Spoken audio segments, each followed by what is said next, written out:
In today's video, I'm going to teach you how to permanently delete your Dropbox account.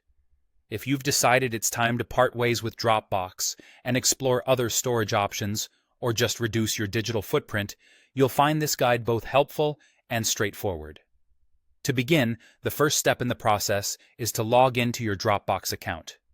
Head over to the Dropbox website at dropbox.com and enter your credentials as you normally would.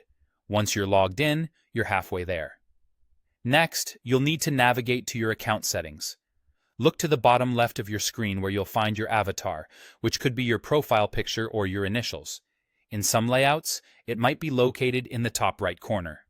Clicking on this will open a menu where you should select Settings.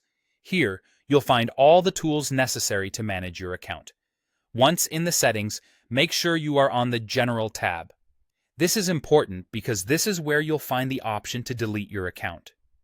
Scroll through the options until you come across the wording Delete Account or something similar.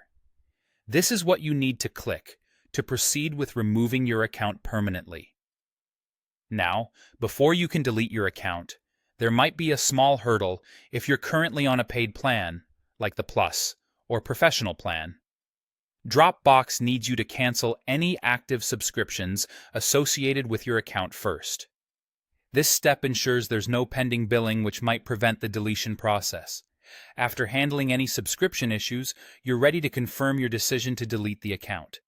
The process will prompt you to enter your password once again.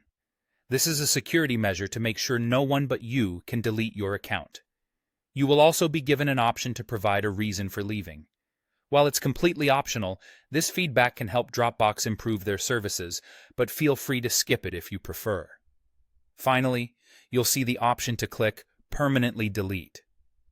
This button, once pressed, will lead to the permanent closure of your account. Keep in mind that this action cannot be undone, so make sure you've backed up any important files elsewhere. Your items won't be accessible in Dropbox anymore, so double-check if there's anything you want to keep before hitting that final button. By following these steps carefully, your Dropbox account will be permanently deleted, freeing you from any ties with this platform. Remember that it's important to back up any vital content before proceeding, as once the account is deleted, all your files and settings will be lost. Thank you for joining me today, and feel free to reach out if there's anything more you'd like to explore.